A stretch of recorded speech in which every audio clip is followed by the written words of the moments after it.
Señores, necesitamos esforzarnos, necesitamos ver por esa guerra que viene contra nosotros y nosotros todavía no nos estamos organizando. ¿Dónde está la justicia? ¿Dónde está la dignidad? ¿Dónde se quedó? Tenemos miedo de organizarnos, tenemos miedo que al salir ya nos mataron. ¿Por qué? Bueno, porque no quiero hablar, no, señores. Aquí vamos hablando las cosas como son, la verdad. La verdad es la realidad que podemos vivir. Yo estoy consciente que a lo mejor mañana pasado puede ser muerto, ¿y eso qué? Lo que me importa es que mi México sea libre, que mi México sea rescatado y que mi comunidad se respete como debe de ser, como hicieron los hermanos de Cherán.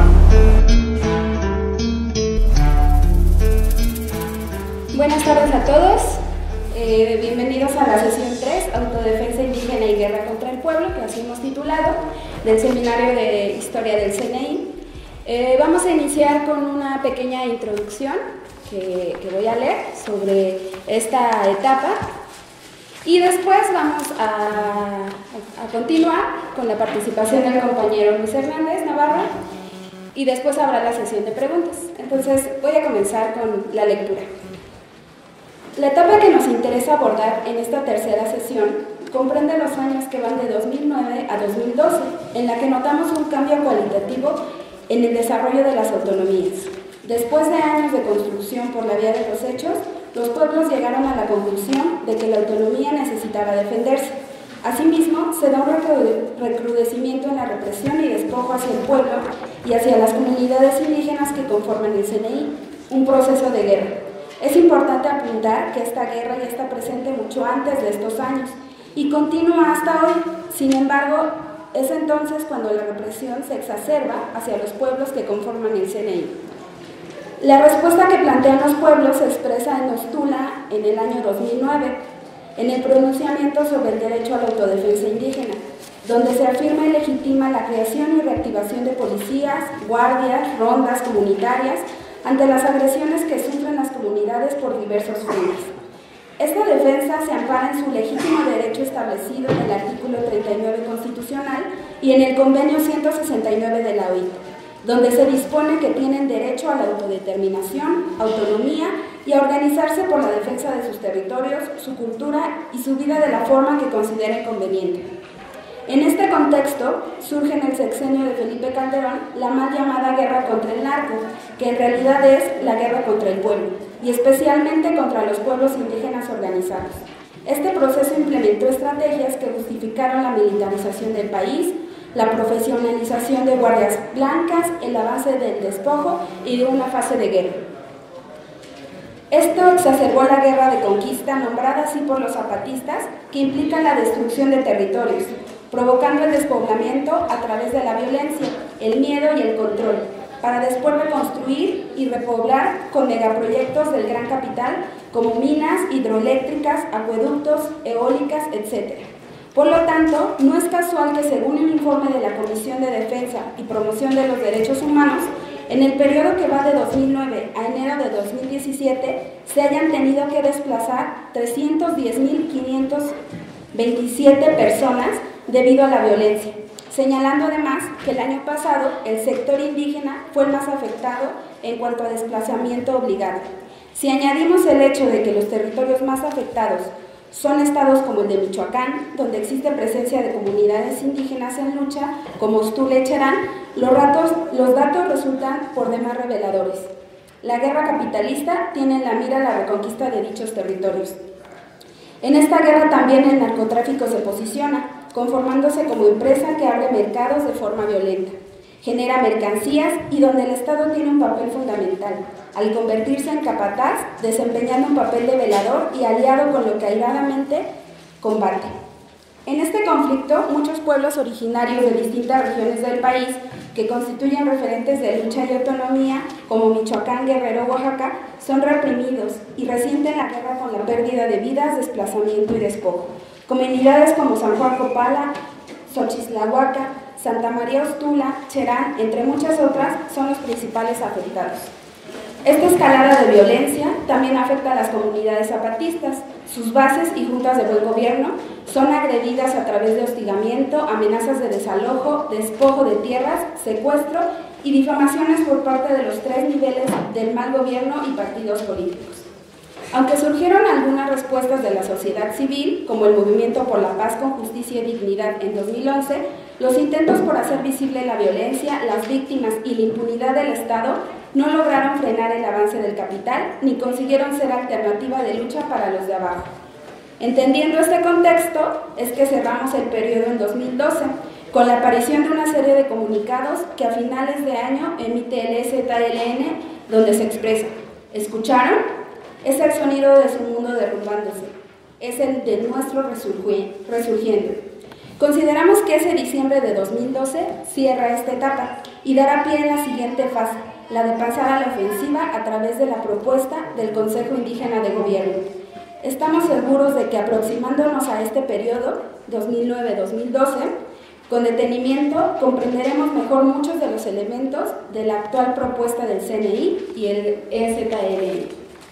Bueno, esta es una breve introducción, quizás un poco larga, respecto a por qué periodizamos de esta forma.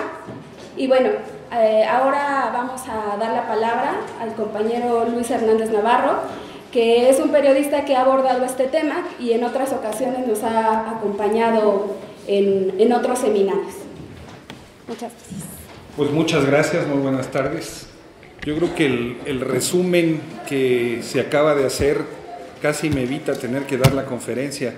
Ahí están las líneas centrales de lo que representa, me parece, hoy el mundo de la autodefensa indígena en contra de la guerra del despojo que está siendo objeto.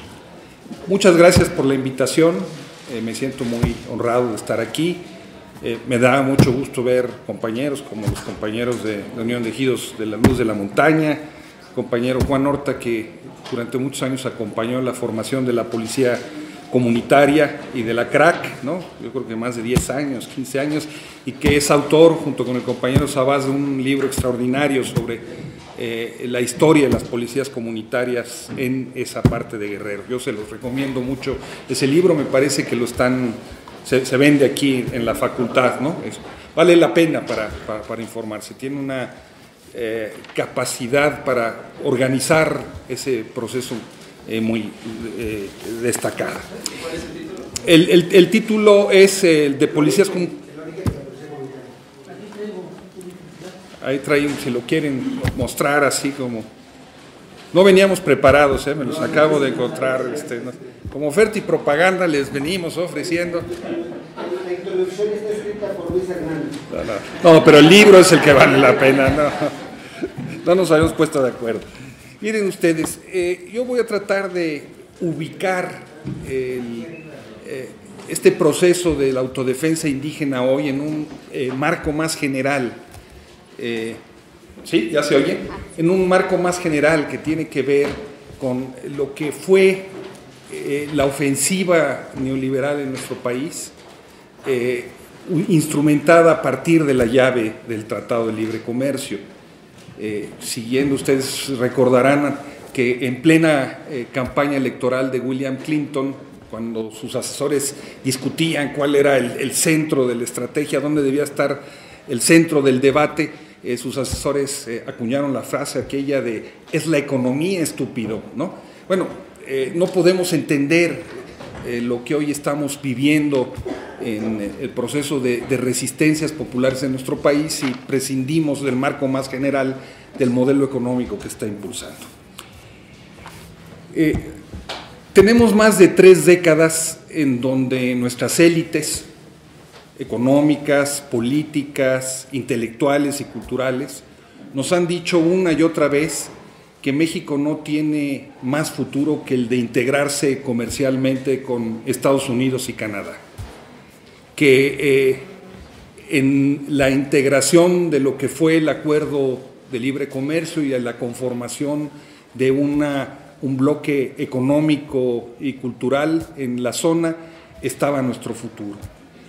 Y nos han dicho también a lo largo de estas 3 décadas que el viejo nacionalismo mexicano pues era una reminiscencia del pasado de la que había que deshacernos y que mejor nos olvidábamos de mirar hacia el sur, porque nada de lo que sucedía en nuestro hemisferio sur, en el continente americano, tenía sentido.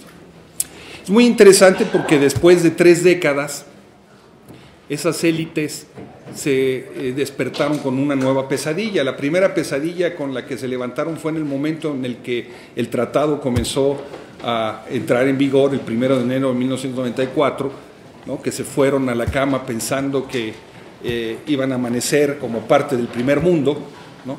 Y hasta que los zapatistas se levantaron en armas entonces para mostrar la existencia de un país que no tenía nada que ver con ese país que ellos presumían que éramos, pero hoy están viviendo otra pesadilla desde otra perspectiva, y esa pesadilla viene del triunfo de Donald Trump en Estados Unidos, ¿no?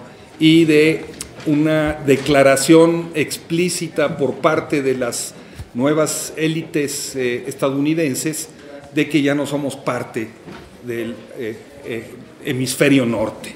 Nos acaban de correr, nos dijeron que fuéramos haciendo nuestras maletas, que había que renegociar el Tratado de Libre Comercio, que iban a haber deportaciones masivas de mexicanos y que los mexicanos en Estados Unidos eran hoy los nuevos villanos, junto con el resto de centroamericanos.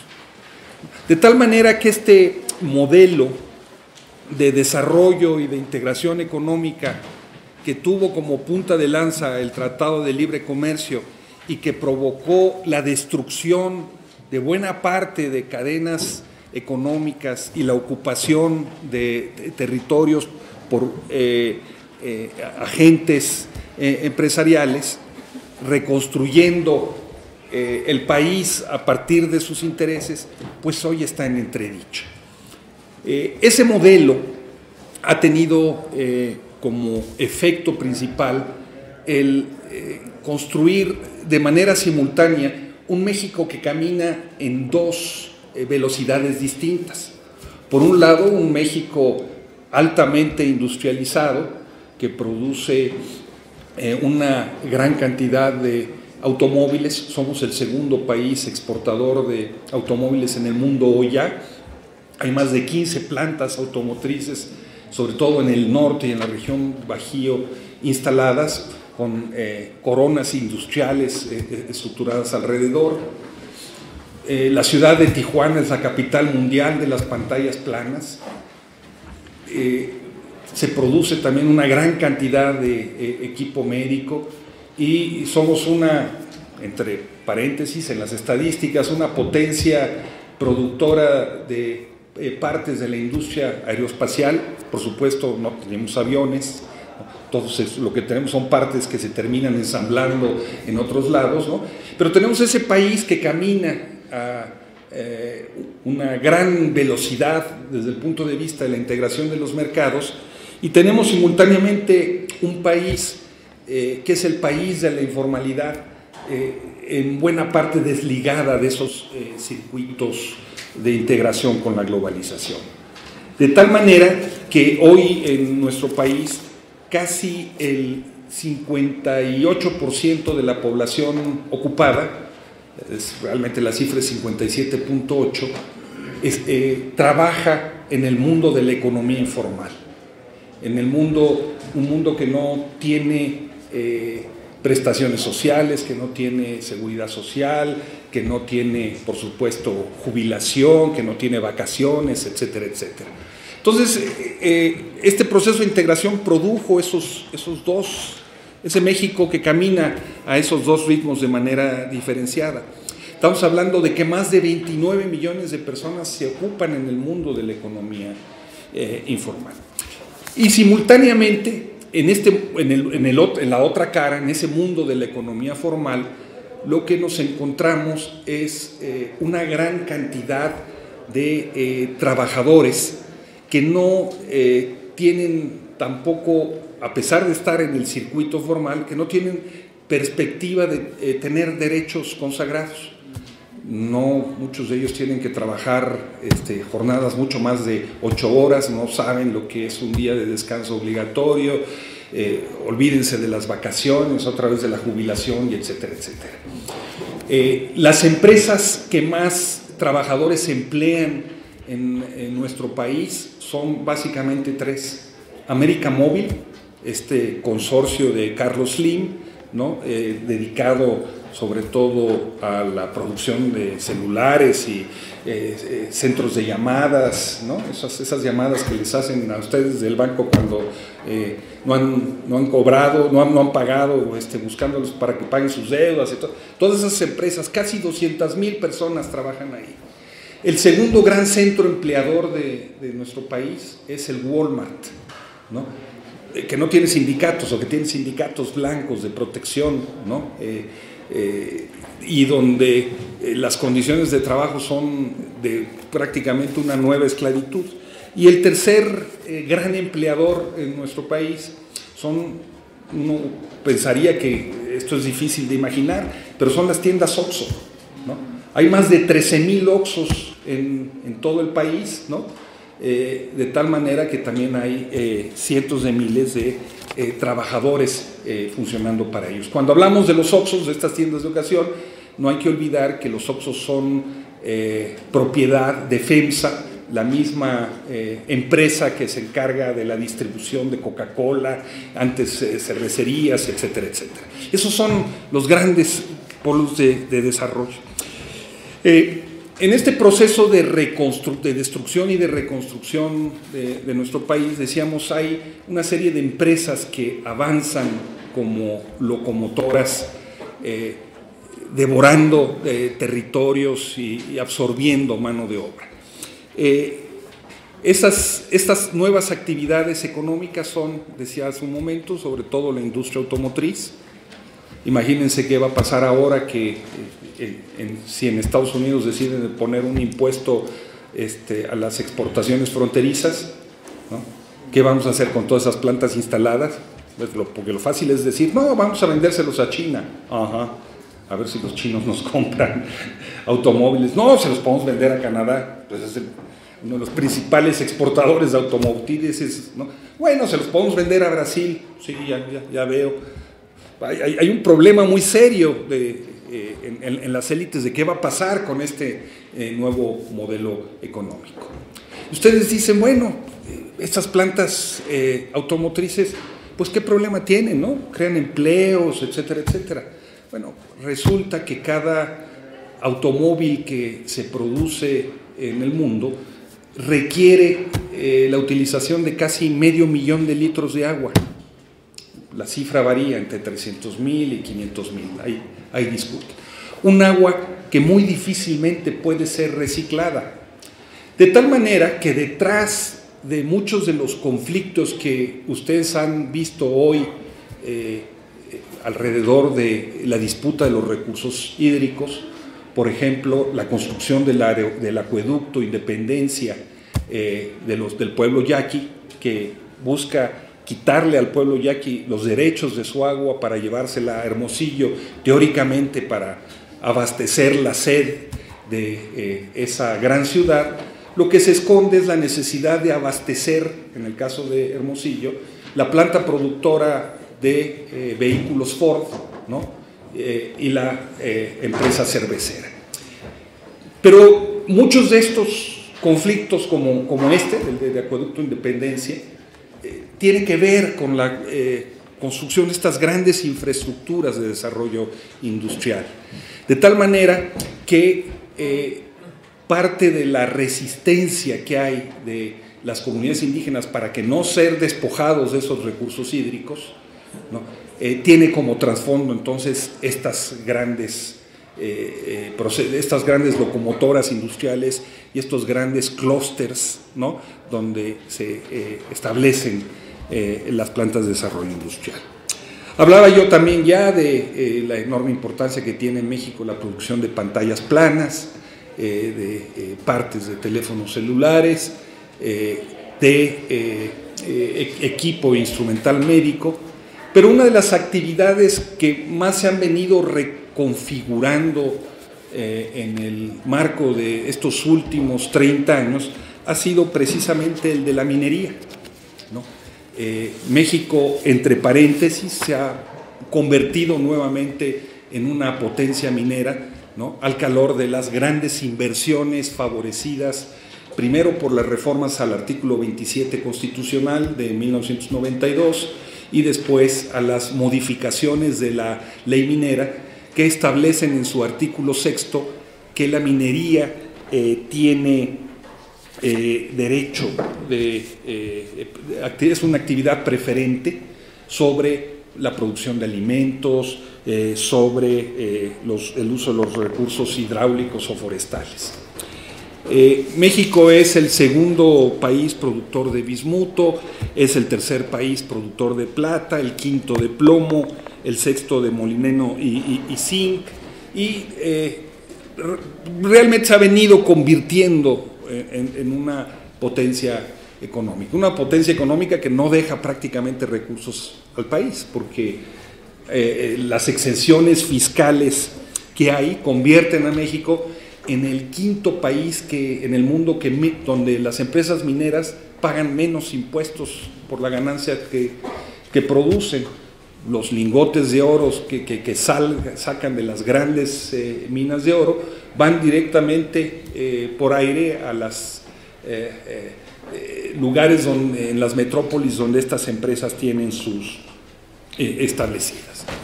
Bueno, este boom de la minería en México ha sido un boom arrastrado sobre todo por la inversión extranjera canadiense.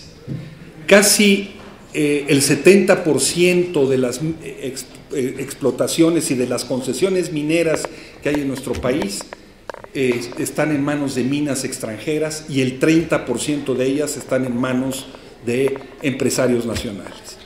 Y de ese 70%, el 74% está en manos de empresas canadienses, de mineras canadienses, y el resto en menor cantidad de Estados Unidos, el 15%, de China el 8% y de Australia el 6%, y luego Japón y luego otros, ¿no? Pero son las grandes mineras canadienses las que están controlando la gran mayoría de las concesiones y de las explotaciones. Resulta que en estos últimos 30 años se ha concesionado a estas empresas mineras casi la cuarta parte del territorio nacional. Curiosamente, la gran mayoría de ellos en territorios que son históricamente territorios indígenas. Imagínense lo que eso significa en los hechos. Decía yo que el resto del 30% de esas inversiones son nacionales, y los tres grandes empresarios mexicanos que están destacados en el sector coinciden con la lista de los hombres más ricos de este país. Carlos Slim con Frisco, el señor Baileres, ¿no? Y el señor, ahorita me acuerdo de su apellido, ya lo estoy olvidando, del señor Larrea, que es el segundo de Minera México en Chihuahua. Es realmente impresionante el efecto devastador que ha tenido el avance de la producción minera sobre estos territorios indígenas, provocando enfrentamientos armados, desplazamientos forzados, descomposición del tejido social. Estamos hablando de que la modalidad principal de explotación que se ha echado a caminar es la de la minería a cielo abierto, ¿no?, utilizando grandes cantidades de cianuro para los procesos de lixiviación. Ustedes saben que el proceso de lixiviación consiste en disolver un polvo sólido con sustancias químicas líquidas, como en este caso el cianuro, que permiten descomponer una serie de elementos y luego volverlos a capturar para tener, en este caso, los minerales en materia sólida. Mercurio también, ¿no? También se usa muchísimo mercurio, así es. Estas minas y estas explotaciones han avanzado sobre todo en los territorios indígenas de los pueblos Cucapás, Guajiros, Quicapús, Nahuas de Michoacán y Pimas. Y los pueblos más afectados por este proceso de minería han sido los chatinos, los coras, los mixtecos, los tarahumaras, los tepehuanes y los zapotecos. Tengo aquí una lista de pueblos, de los pueblos indígenas en México, sus territorios y la extensión de las concesiones mineras en esos territorios. Se las puedo dejar, si se pueden hacer luego fotocopias. Es impresionante ese proceso de avance. Es un proceso simultáneamente donde ha habido una enorme resistencia de esas comunidades. No es exclusiva de los pueblos indios esa resistencia, pero ahí está concentrada con mucha mayor calidad. Se pueden, aquí hay documentados más de 28 luchas de resistencia muy activas que han provocado muertes, ¿no? Asesinatos como en Chicomucelo, como en San José en Oaxaca, etcétera, etcétera, como resultado de ese avance. La otra locomotora económica, vamos a decirlo así, en este proceso de reconfiguración que vivimos a partir del Tratado de Libre Comercio, se concentra en el terreno de la agricultura. Es una ironía, se ha destruido como resultado del Tratado de Libre Comercio la pequeña y mediana producción de granos básicos.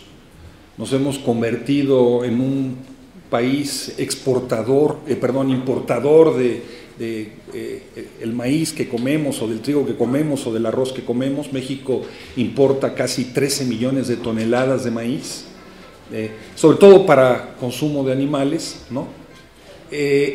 Pero al mismo tiempo nos hemos convertido, entre comillas, en una gran potencia exportadora de productos agrícolas particulares. Por ejemplo, exportamos casi 1.800 millones de dólares de aguacate cada año, exportamos más de 2.000 millones de dólares de tomate, ¿no? Exportamos 1.000 millones de dólares de fresas y de frambuesas, moras, zarzamoras, etcétera, etcétera, que eran frutas más o menos desconocidas antes en este país, ¿no? No las fresas, por supuesto, pero sí todas esas otras variedades, ¿no? Nos hemos convertido en una gran potencia exportadora. ¿Cuál es la principal característica de estas exportaciones? Muchas de ellas requieren grandes cantidades de agua, ¿no? En los hechos lo que estamos haciendo es exportando agua. Hay una enorme sequía en el suroeste de Estados Unidos, y eso ha obligado a que esas empresas se trasladen hacia México, ¿no? Donde no tienen que pagar los costos ambientales que tienen que pagar en Estados Unidos, y la baratísima mano de obra, ¿no? Que trabaja en muchas ocasiones en condiciones de semiesclavitud o de esclavitud. Mano de obra que con mucha frecuencia es mano de obra indígena, ¿no?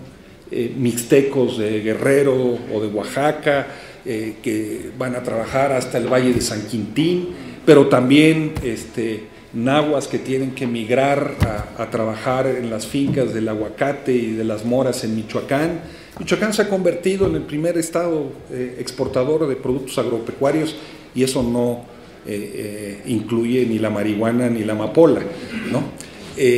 Pero ahí se ha creado una situación de explotación y de opresión, sobre todo de mano de obra indígena, verdaderamente salvaje. Ustedes recordarán la explosión de los jornaleros de San Quintín, ¿no? Hace casi 2 años ya, ¿no? Y las protestas que han habido, pero también el continuo descubrimiento de granjas donde la gente vive ya no en el sentido teórico, sino en el sentido práctico, en condiciones de esclavitud absoluta. en México viven en la esclavitud alrededor de 300,000 personas, ¿no? Las cifras son salvajes, ¿no? Estamos en pleno siglo XXI, ¿no? Si ustedes comparan las historias que John Kenneth Turner nos platicaba sobre el porfiriato de principios del siglo XX con lo que sucede un siglo después, van a encontrar con que no hay grandes diferencias. Y otra vez, como en aquel entonces, como decía hace un momento, buena parte de esa mano de obra es una mano de obra explotada indígena. Finalmente, hay otro producto de exportación muy importante para la economía mexicana, que es el de la fuerza de trabajo. Estamos hablando de que uno de los grandes objetivos explícitos del Tratado de Libre Comercio fue el de drenar la población agrícola y reducirla. Nuestros tecnócratas neoliberales, ¿no?, gentes como Luis Telles, que negociaron el Tratado de Libre Comercio, decían explícitamente que no era posible que un país moderno tuviera en el campo el 30% de la población y que había que sacarla de allí para que estuviera alrededor del 10% de la población, ¿no? Era una contradicción en su lógica que ese 30% solamente generara alrededor del 9% de la población. Y bueno, convirtieron en los hechos el maíz y los precios agrícolas en la llave para regular ese proceso de abandono del campo, ¿no?, de tratar de sacar a la gente de sus comunidades y mandarla, decían ellos, a las grandes ciudades donde iban a encontrar empleo. Lo que hemos visto es que básicamente se les mandó a Estados Unidos.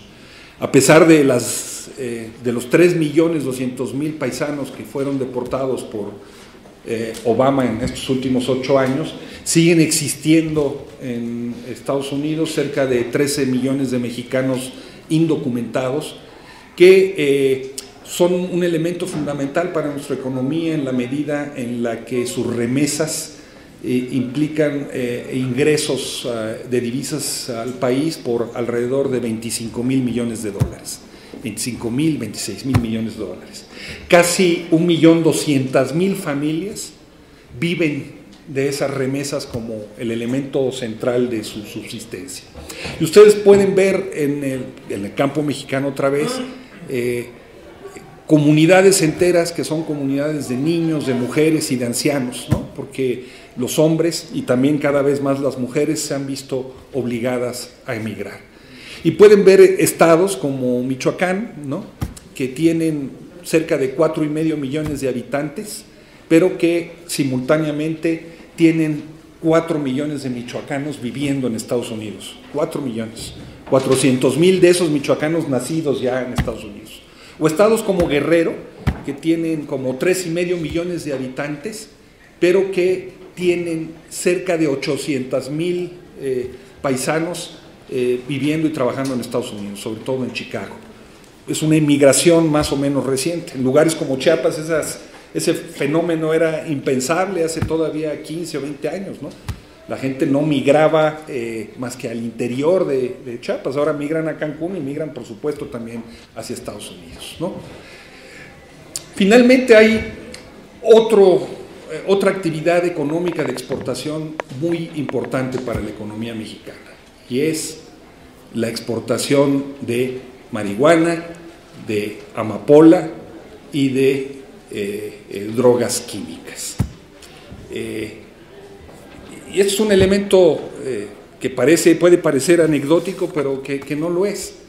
Estamos hablando de que el 10% del Producto Interno Bruto mexicano está relacionado con actividades provenientes de la economía criminal. Estoy hablando del tráfico de drogas, del tráfico de personas, de la piratería, de la extorsión, de la prostitución, etcétera, etcétera. Son cadenas económicas, ¿no?, que abarcan hasta 24 actividades distintas, desde el robo de sustancias ilícitas hasta, por supuesto, los procesos de procesamiento de la amapola para convertirlo en opio o en heroína y exportarlo hacia Estados Unidos. ¿Qué significa eso? Significa que de esos 10% del PIB ligados a la economía criminal, el 45% está asociado directamente a la producción de drogas. México se ha convertido ya en el segundo país productor en el mundo de heroína, ¿no? Inmediatamente después de Afganistán.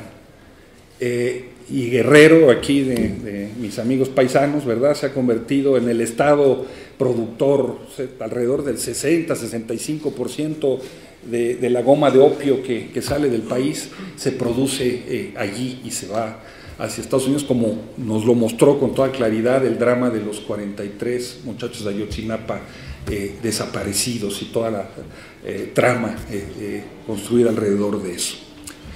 Cuando estamos hablando de una actividad económica de esa naturaleza, es decir, $1 de cada $10, $1 de cada 10 pesos que circulan en nuestra economía tienen que ver con la economía criminal, estamos hablando de que ese dinero tiene que lavarse, tiene que entrar a los circuitos de la economía normal, de tal manera que detrás de cada criminal de botas y de personajes como el Chapo siempre hay pues grandes empresarios que están lavando ese dinero, ¿no?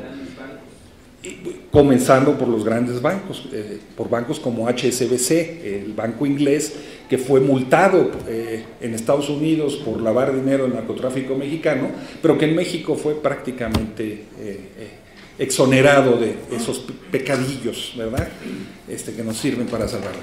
Pero entonces estamos hablando de un ejército de militares, marinos, policías, jueces, diputados, notarios, empresarios que están ligados a esta cadena económica del mundo del narcotráfico.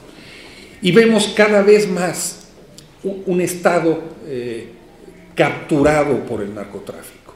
Entidades completas como Guerrero, como Sinaloa, buena parte de Sonora, Durango, Coahuila, Tamaulipas, que viven alrededor del mundo del narcotráfico. Y fenómenos como el que sucedió hace creo que 2 o 3 días en la Ciudad de México, donde un personaje que se llama Ellery Guadalupe Figueroa, un oscuro presidente municipal, ¿no?, del ayuntamiento de Pilcaya en Guerrero, que estrelló su coche Alston Martin, que vale 6 millones de pesos, ¿no?, en la Ciudad de México. Bueno, toda la riqueza de su municipio al año, el Producto Interno Bruto de Pilcaya es de 406 mil pesos. Bueno, expliquémonos por un momento, preguntémonos de dónde tiene, señor, esa cantidad de dinero para comprar ese coche. Ese coche, no sabemos lo que hay alrededor.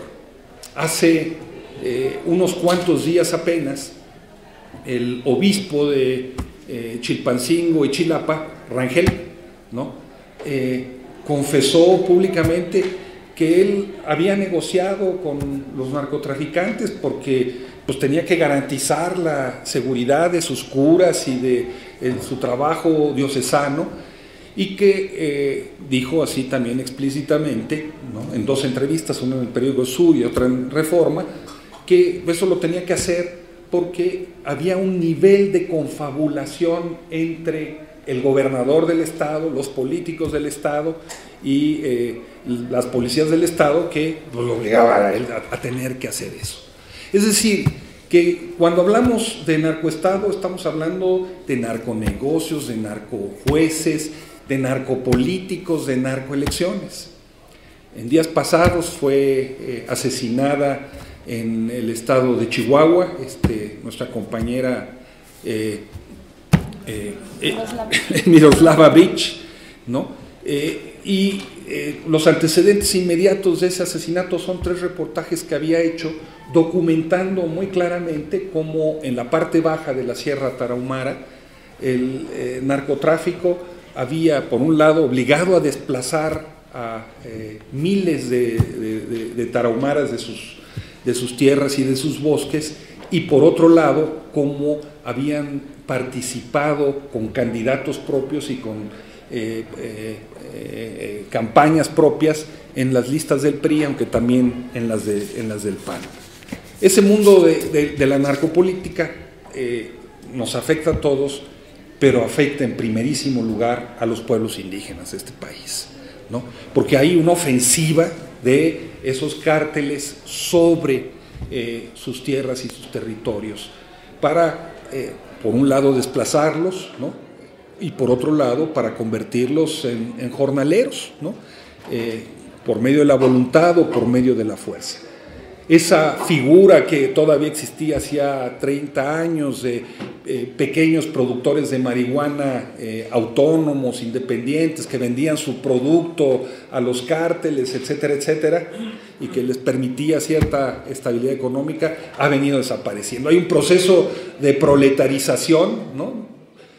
Por supuesto, quienes trabajan en la pizca de la amapola o en la pizca de la marihuana ganan mucho más que los que trabajan en la pizca del maíz, ¿no? Tienen condiciones de trabajo.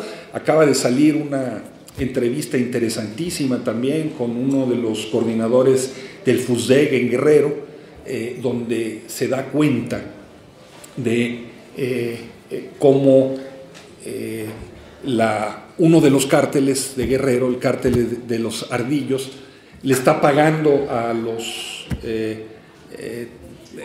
la gente del campo con cantidades de dinero considerablemente superiores a la que la pagan el resto de los cárteles, y con eso están creando una base social. Esta situación en sentido estricto no es nueva, o sea, en lugares como Guerrero, en el triángulo que forman Durango, Sinaloa y Chihuahua, tiene muchos años. En México el mundo del narcotráfico es un mundo organizado de arriba hacia abajo. La producción de drogas nace en nuestro país, a diferencia de lugares como Colombia, que en Colombia viene de abajo hacia arriba, aquí viene de arriba hacia abajo, ligado en parte a las necesidades estadounidenses de contar con textiles, el cárdamo de la marihuana o los opiáceos en cuestiones de guerra. Pero aquí se ha extendido de una manera impresionante, ¿no? De tal manera que si en el pasado las contradicciones que habían entre los campesinos y los grandes propietarios de la tierra, o los grandes ganaderos, giraban en torno a la disputa por la tierra, en torno a esta actividad específica, sobre todo de la ganadería, hoy ese lugar ha venido siendo ocupado por los narcotraficantes, ¿no? Y las comunidades indígenas han tenido que desarrollar ahí todo tipo de estrategias para poder sobrevivir, callarse, adaptarse, confrontarse, desplazarse, ¿no? Y simultáneamente este proceso en donde el narcotráfico ha venido controlando cada vez mayores territorios, rutas y mano de obra en estas regiones indígenas, lo que hemos visto es cómo en el marco de lo que con Felipe Calderón se llamó la guerra contra las drogas, la guerra contra el narcotráfico, echada a andar hace ya casi 11 años, en el año 2006, ¿verdad? Lo que ha venido sucediendo es que si en aquella época existían 6 grandes cárteles, ¿no?, que tenían más o menos ordenados sus rutas, sus territorios, podía haber disputas entre unos y otros y guerras, pero más o menos eso estaba ordenado. Con esta guerra contra las drogas que ha venido descabezando a todos los cárteles y pulverizándolos, hoy tenemos más de 200, ¿no? De tal manera que esos cárteles ya no solamente operan en ciudades como Acapulco o en regiones estrictamente productoras, sino que han abarcado cada vez más territorios completos, ¿no?, en la montaña de Guerrero, en la Costa Chica, en el Filo Mayor, etcétera, etcétera, en el caso de Guerrero, pero lo mismo en los otros estados, y han diversificado sus actividades productivas, ¿no?, como criminales, dedicándose ya no solamente al tráfico de drogas, sino también al secuestro, al robo, a la extorsión, etcétera, etcétera. Y lo que encontramos es que en ciudades o poblados no muy grandes como Ayutla o como Huamostitlán o como tantas otras municipios en el estado de Guerrero, pues estos grupos criminales cobran extorsión, cobran derecho de piso a la señora que vende los elotes en las esquinas, a los taxistas, a quien tiene un carrito de hot dogs. Es decir, las actividades criminales no se concentran, y de extorsión ya no se concentran sobre la gente que tiene más dinero, ¿no? Sino que se han bajado y se han creado condiciones cada vez más difíciles. Es en este contexto que tendremos que ver, me parece, en este doble contexto del avance de actividades económicas como el de la minería, como el de la expropiación y el despojo de los recursos hídricos, el de la explotación de la mano de obra y el de la nueva esclavitud o semiesclavitud de los jornaleros agrícolas, que tenemos que ver el boom que se ha producido en nuestro país con las luchas de autodefensa indígena y campesinas. Esas luchas de autodefensa tienen una larga historia en nuestro país en el campo, ¿no? Y van desde la resistencia en amplias regiones del país en contra del rifle sanitario, por ejemplo, cuando había epidemias de fiebre aftosa y llegaba el ejército a querer matar a todo el ganado indiscriminadamente, y entonces los campesinos se organizaban y resistían, hasta el enfrentamiento o la formación de grupos de defensa también de campesinos y de indígenas en contra de los guardias blancas de los ganaderos, ¿no? Estos fenómenos como estos los podemos ver a lo largo de la historia en múltiples estados de nuestro país. Muchas de esas luchas de autodefensa se terminaron convirtiendo en los hechos en las guerrillas modernas de corte socialista en nuestro país. El tránsito, el puente entre estas dos luchas es la lucha de Rubén Jaramillo en el estado de Morelos. Ustedes saben que Rubén Jaramillo participó en la Revolución Mexicana, es heredero del zapatismo histórico, pero después en Morelos organiza cooperativas, a jornaleros agrícolas, participa electoralmente y se tiene que remontar al monte en 3 ocasiones para enfrentar con las armas, ¿no? Para defenderse, ¿no? En esta lógica de la autodefensa campesina. Pero también está esa expresión de esta autodefensa, por ejemplo, lo que fue el asalto al cuartel Madera el 23 de septiembre de 1965 con el grupo guerrillero dirigido por Arturo Gamis, ¿no? Que tiene como antecedentes grandes tomas de tierra en Chihuahua en contra de latifundios, la represión del ejército, el encarcelamiento de los dirigentes, etcétera, etcétera. Usualmente cuando nos cuentan de esta historia del asalto al cuartel Madera, nos lo platican como si fuera el resultado de una aventura foquista, ¿no? De un grupo de revolucionarios, profesionales, de jóvenes, normalistas, uno que otro maestro ahí que decidió tomar por asalto el cielo y cometieron la locura de irse a enfrentar al ejército. No, o sea, ustedes ven la lucha en toda esa región de Chihuahua, protagonizada por gentes como Álvaro López, el dirigente campesino vivo, bueno, ya murió, pero en aquel entonces que más tierras logró repartir después de la Revolución Mexicana, figuras interesantísimas a las que no se le ha hecho verdadera justicia, como Salvador Gaitán, ¿no? El líder campesino que articula estas luchas y estas tomas de tierra y que después participa en otras experiencias en Sonora y en el resto del país, y que fue hace unos años atropellado misteriosamente y muerto de esa manera. Pero entonces detrás de estas experiencias como la de Madera, pero también de las experiencias de Lucio Cabañas y del Partido de los Pobres, está siempre una lógica de autodefensa campesina o autodefensa indígena. Hay una larga historia detrás.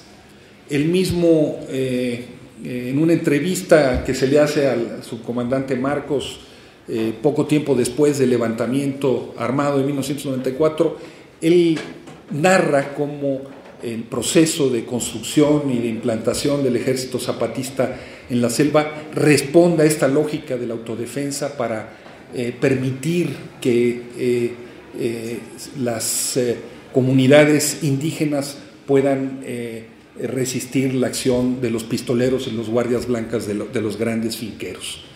Hay pues toda esta historia detrás.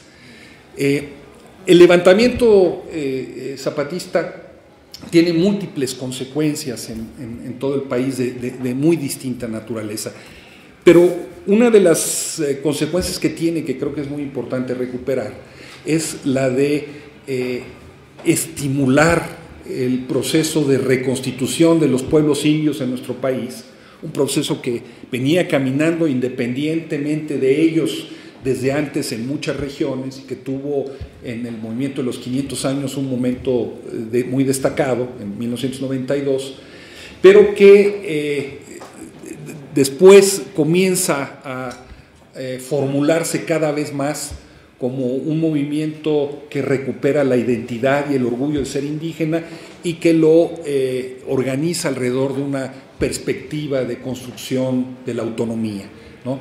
Del ejercicio de la autonomía como entendida como es que es autónomo el que se da sus propias normas, como el que se construye como un sujeto, ¿no? Que tiene un horizonte propio, independiente y distinto del horizonte del poder. Este proceso de expansión, de construcción de la autonomía, tuvo en distintos lugares manifestaciones muy particulares. En el caso de Guerrero, por ejemplo, el movimiento que venía de atrás, desde 1992, de los 500 años y que había participado en múltiples luchas, converge con ese nuevo aire levantado por el zapatismo y se encuentra con las organizaciones económicas, productivas, de corte autogestivo, que se habían desarrollado en la montaña de Guerrero, como la Unión de Ejidos de Luz de la Montaña, como la Triple S de San Luis Acatlán, como los consejos comunitarios en la región, y converge también con la acción de la Iglesia progresista en aquellas tierras, y con lo que es la herencia de la lucha de la Asociación Cívica Nacional Revolucionaria, y en el marco de una enorme situación de inseguridad en esta región de la montaña baja y la costa chica, termina confluyendo en la formación de una policía comunitaria primero, ¿no? para hacerse cargo de la propia defensa, y después el Consejo Regional de Autoridades Comunitarias también, como un órgano que ya no se encarga ya solamente de ejercer, de defender a las comunidades de la delincuencia, etcétera, etcétera, sino también de ejercer la justicia, recuperando sus propias tradiciones. Esta experiencia de la CRAC-PC, ¿no? Es una experiencia histórica, en muchos sentidos la semilla para que otras expresiones de autodefensa y de autoorganización se expandan por todo el país, ¿no? Llegamos entonces, estoy saltando apresuradamente, porque ya el tiempo nos está comiendo, ¿no? A un conjunto de hechos que son muy relevantes, digamos, en este proceso de constitución de un gran movimiento a favor de la autodefensa de las comunidades indígenas y campesinas, recuperando la identidad indígena. Y un momento fundacional, no exagero si lo digo con eso, y cuando digo fundacional estoy diciendo que se abre nuevamente otro horizonte, ¿no? Es precisamente el 13 y el 14 de junio de 2009, cuando en Santa María Ostula la regional del Congreso Nacional Indígena acuerda el famoso Manifiesto de Ostula, un manifiesto aprobado por las comunidades indígenas de 9 estados, ¿no?, en el que, con un lenguaje muy parecido al que pueden ustedes leer en los manifiestos indígenas de finales del siglo XIX. Si ustedes se van a esos manifiestos de los levantamientos de Chalco o de otros, hay un lenguaje, ¿no?, que si lo comparan con el lenguaje precisamente de Ostula, van a ver que está absolutamente emparentado, a pesar de las decenas de años que han transcurrido entre uno y otro, ¿no? En este manifiesto se advierte de la guerra de exterminio neoliberal que pone en riesgo la seguridad y la existencia y la sobrevivencia de los pueblos. Se advierte también de la represión gubernamental y paramilitar de que están haciendo objeto, de cómo hay una ocupación militar de esos territorios, y se reivindica desde el derecho histórico de esos pueblos, pero también del artículo 39 constitucional, que establece que la soberanía de la nación reside esencialmente en el pueblo. Se reivindica la construcción de formas legítimas y legales para la autodefensa de esos pueblos y de la construcción de instancias específicas que buscan garantizar la seguridad e impartir la justicia al mismo tiempo. Miren, si ustedes ven el manifiesto de Ostula hoy, ese manifiesto de Ostula se puede comparar perfectamente, y creo que no estoy exagerando al hacerlo, con lo que sucedió con las huelgas de Cananea y Río Blanco en tiempos de la Revolución Mexicana. A lo mejor cuando esas huelgas se produjeron, ¿no?, los que estaban participando en ellas o los actores que giraban alrededor pensaban que se trataba de hechos aislados o, ¿no?, vistas en la perspectiva del tiempo, ¿no?, esas huelgas nos anunciaron lo que iba a ser después la Revolución Mexicana de 1910, sobre todo en su sector más radical. Yo creo que el manifiesto de Ostula es equivalente a ese tipo de acciones. Ahí está contenida una reivindicación central de los pueblos indios de nuestro país, y tan es así que a partir de ese momento los procesos de formación de policías comunitarias se comienzan a extender por todo el país y dentro de los estados donde ya lo hay, hacia otros estados, ¿no?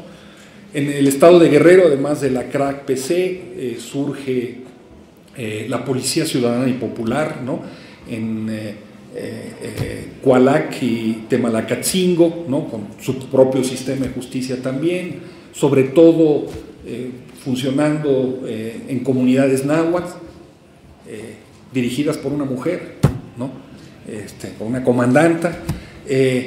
Después, en el mismo Guerrero surgen fenómenos como el de la UPOE, que entran en procesos de descomposición acelerados, pero aún antes de la formación de las autodefensas, en el caso de Michoacán, de Tepalcatepec y de Buenavista Tomatlán, en febrero de 2013, antes de eso, ya desde 2009, ustedes tienen en el estado de Michoacán ese proceso de formación de policías comunitarias, de recuperación de tierras y de confrontación con los narcos en Santa María Ostula, pero también en comunidades como Nurío, como Cherán y en buena parte de la región purépecha.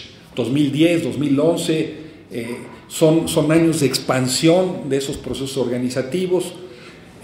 Estas policías comunitarias se desarrollan también en San Luis Potosí, en la región, no me acuerdo si es Pyme, a lo mejor estoy yo mal, pero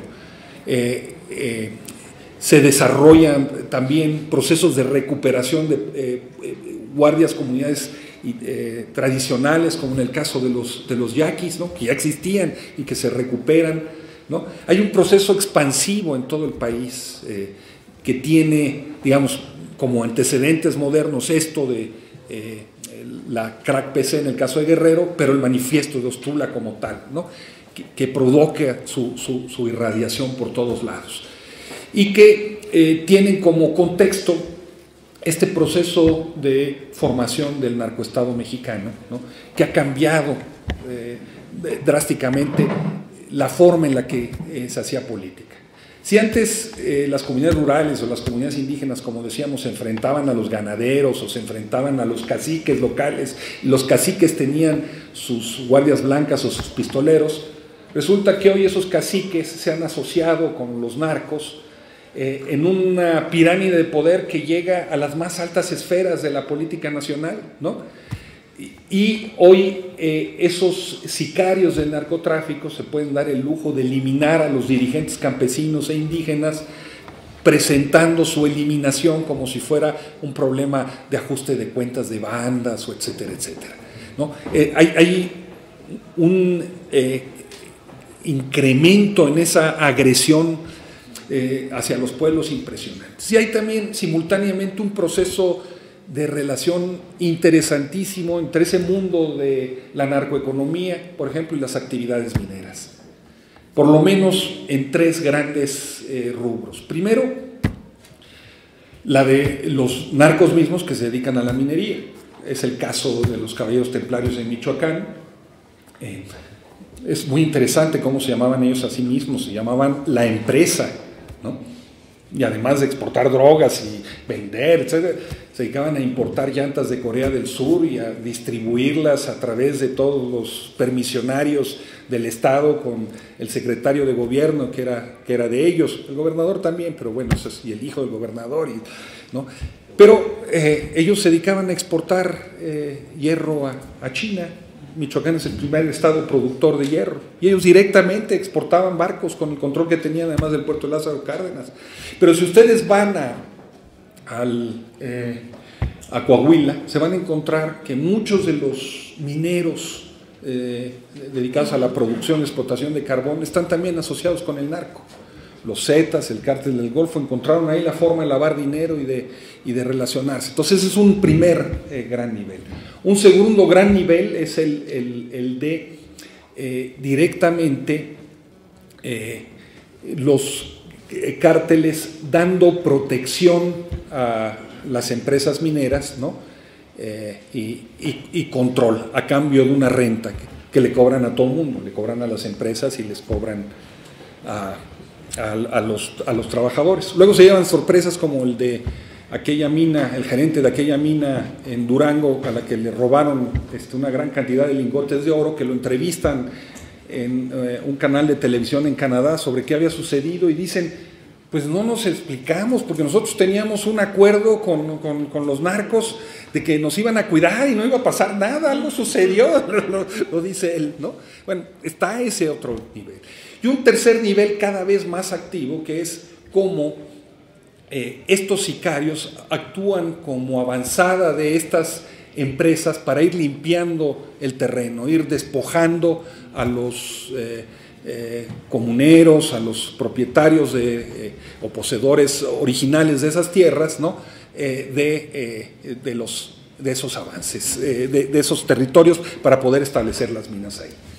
Y tenemos del otro lado también como es el caso de Guerrero, la CRAC, Policía Comunitaria, ha sido un factor fundamental para impedir que esas minas se instalen en esos territorios. Las han frenado definitivamente.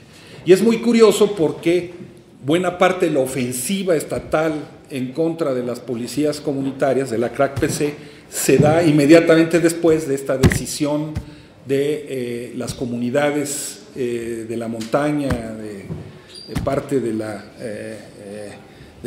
esa región, de no permitir que las mineras se instalen y se avancen.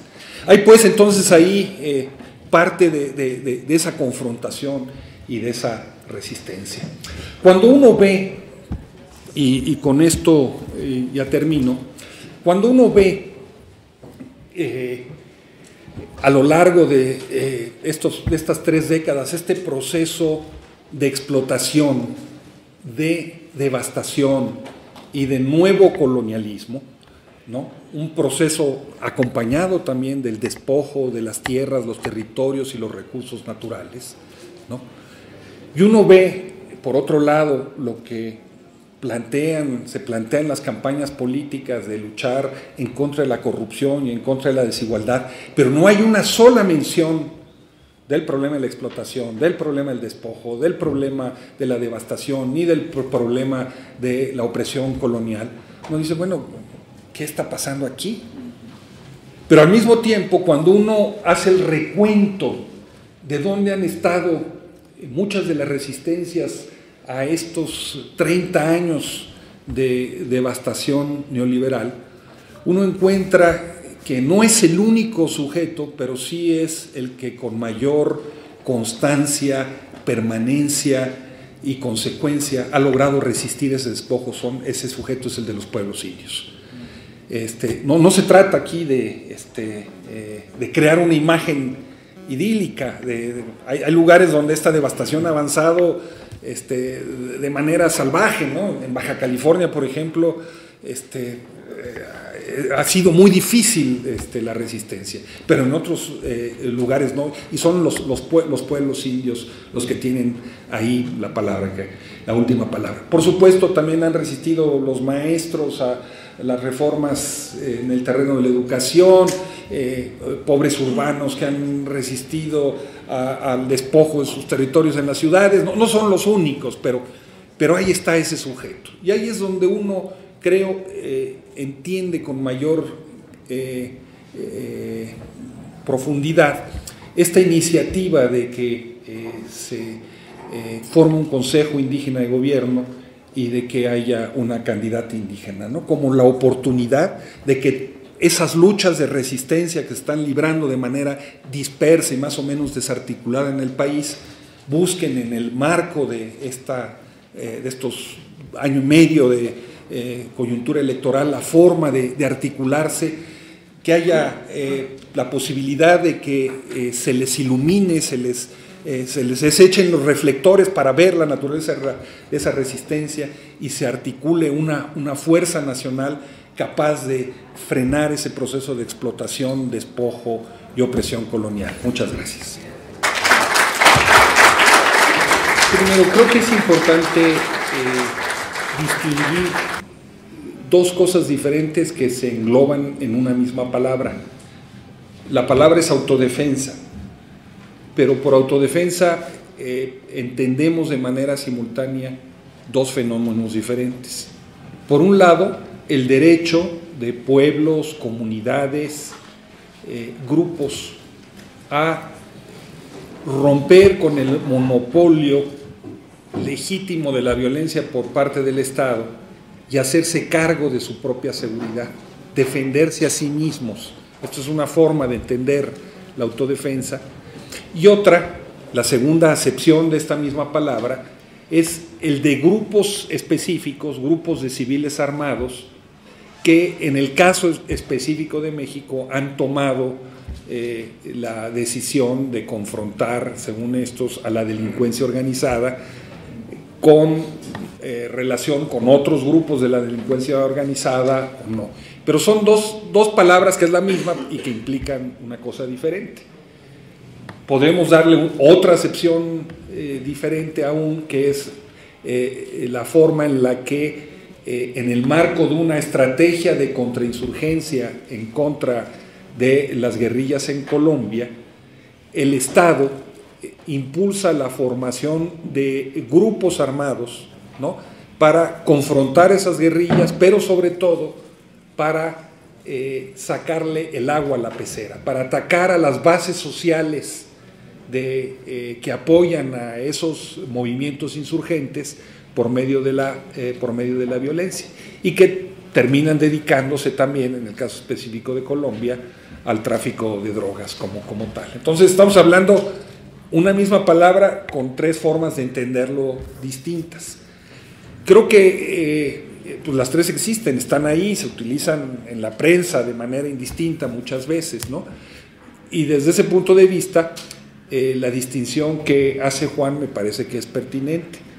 Mientras que el ejercicio de la autodefensa por parte de las policías comunitarias implica un control de la comunidad, porque los policías comunitarios, los comandantes, son nombrados en asamblea no tienen paga para hacer sus funciones, tienen que rendirle cuentas a la asamblea. Eso es un cargo que nace de sus tradiciones y de sus formas de cuidarse a sí mismos y de ejercer justicia, ¿no? Mientras así funcionan las policías comunitarias y la forma de ejercer justicia con la CRAC recupera el derecho consuetudinario, poniendo por delante esta idea de que más que castigar al responsable, lo que hay que buscar es reparar el daño y reinsertarlos en la sociedad. En el caso de las autodefensas, ¿no?, entendidas como grupos de civiles armados, efectivamente no tienen ningún control comunitario, ¿no? Son grupos que se dan a sí mismos el mandato de combatir en contra del crimen organizado y que se arman y que pueden tener mayor o menor protección criminal. Esa diferencia creo que es efectivamente importante. En el caso de Michoacán, la historia es interesantísima, porque una cosa es cómo se forman originalmente estos grupos de autodefensa de Buenavista y de Tepalcatepec, y otra es cómo en el camino de la confrontación con los templarios, la gente que ha venido siendo afectada, ¿no?, jornaleros que trabajan en la pizca de limón o que trabajan piscando melón, pequeños rancheros más o menos acomodados, etcétera, etcétera, se suman al movimiento en algo muy parecido a lo que fue la Revolución Mexicana, ¿no?, lo que se llamó la bola. Tú vas adicionando ahí, efectivamente sin control comunitario, ¿no?, pero con el deseo de acabar con el yugo, ¿no?, de una empresa criminal que había venido controlando todas las actividades económicas de la región, pero también había acabado controlando hasta las actividades espirituales, ¿no? Finalmente había un culto específico que ellos habían desarrollado, ¿no? Y ahí confluyen efectivamente intereses de otros cárteles, confluyen intereses de gente de dinero, probablemente también hay actores gubernamentales, pero en el camino se convierten en otras cosas. Entonces creo que esta es una diferencia importante, y que separemos las tres cosas: el derecho a la autodefensa de los pueblos, que está enarbolado en el manifiesto de Ostula con mucha claridad, y es un derecho histórico que, como trataba de explicar, se ha venido aplicando por campesinos y por indígenas en nuestro país de mucho tiempo, ¿no?, estos grupos, y la acepción que tienen en Colombia. Hay una pregunta de cómo llego a esto, ¿no? Es más personal, es como si me pusiera aquí en el diván del psicoanalista aquí a contarles, pero miren, les lo digo muy brevemente. Yo he tenido el privilegio, la oportunidad de acompañar distintos procesos de lucha con los maestros de la coordinadora, con pequeños productores de café de la CENOC, con organizaciones campesinas a nivel nacional, y también en menor medida, pero sí lo he venido acompañando, con comunidades eclesiales de base ligados a procesos comunitarios.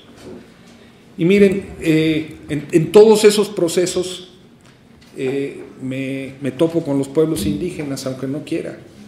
O sea, en la formación de la coordinadora, de repente resulta que el sector más duro, más organizado, son los maestros bilingües, ¿no?, de la montaña de Guerrero, de Chiapas, de Oaxaca, incluso de Michoacán. Entonces, está bien, ¿no?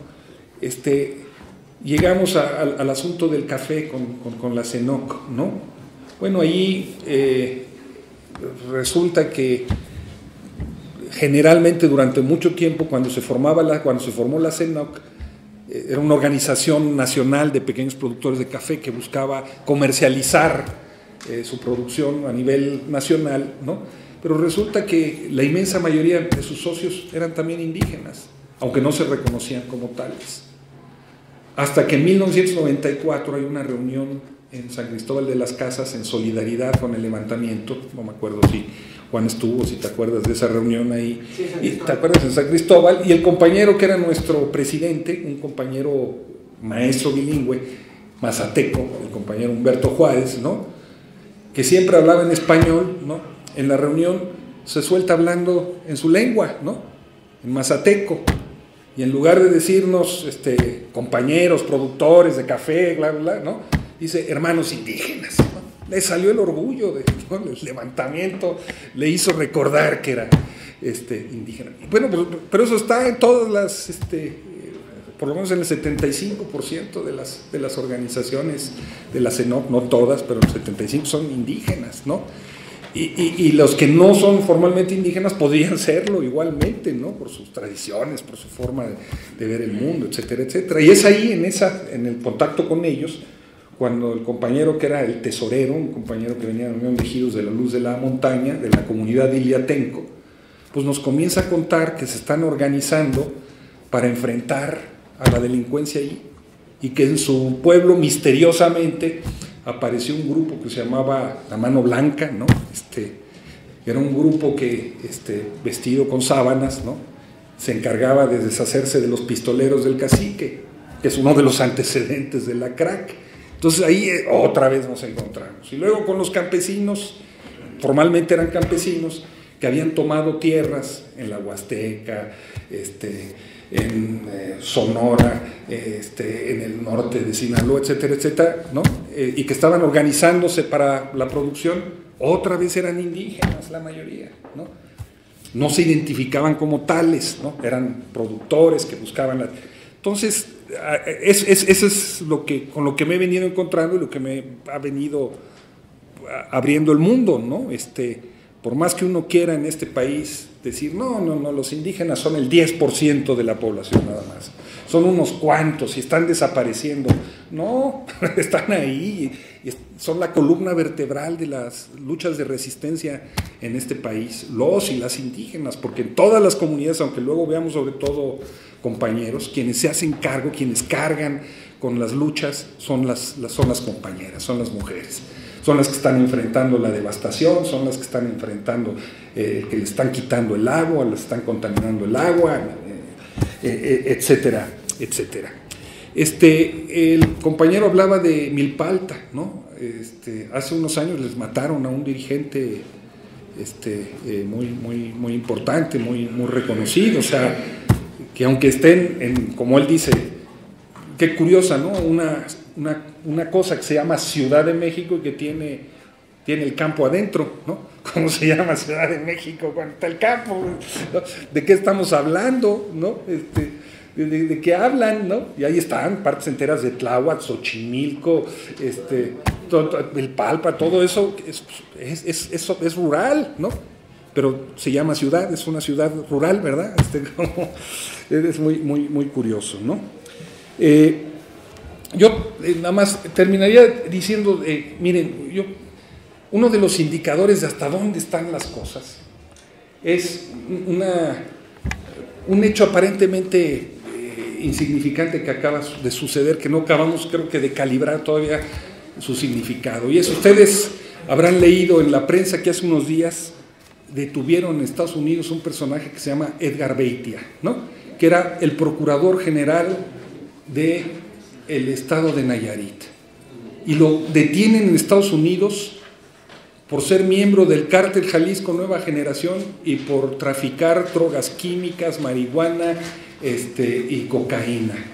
Imagínense el procurador, ¿no? En un estado que se suponía como Nayarit, donde no había violencia, donde todo estaba en orden, resultó que lo que había ahí era la paz narca, ¿no? El reparto de cuotas, de mercados, de violencia. ¡Qué locura! O sea, imagínense ese personaje. ¿A poco el CISEN no sabía? ¿No? El CISEN que se dedica a ver hasta debajo de las sábanas, a ver con quién duerme cada quien, ¿no? No sabía que este señor estaba ligado al narcotráfico, ¿no? Entonces, a ese nivel hemos llegado, a eso estamos enfrentando. Cuando hablamos de un narcoestado no estamos, yo creo que exagerando, cuanto más le rascamos, más encontramos. Y ese es el gran reto, me parece, que estamos enfrentando ahora. Porque lo que vamos a enfrentar en las próximas elecciones van a ser unas narcoelecciones, ¿no? Con todo ese dinero del narco circulando por todos lados, como vimos en el caso de Miroslav. Señores, necesitamos esforzarnos, necesitamos ver por esa guerra que viene contra nosotros y nosotros todavía no nos estamos organizando. ¿Dónde está la justicia? ¿Dónde está la dignidad? ¿Dónde se quedó? Tenemos miedo de organizarnos, tenemos miedo que al salir ya nos mataron. ¿Por qué? Bueno, porque no quiero hablar, no, señores. Aquí vamos hablando las cosas como son, la verdad. La verdad es la realidad que podemos vivir. Yo estoy consciente que a lo mejor mañana pasado puede ser muerto, ¿y eso qué? Lo que me importa es que mi México sea libre, que mi México sea rescatado y que mi comunidad se respete como debe de ser, como hicieron los hermanos de Cherán.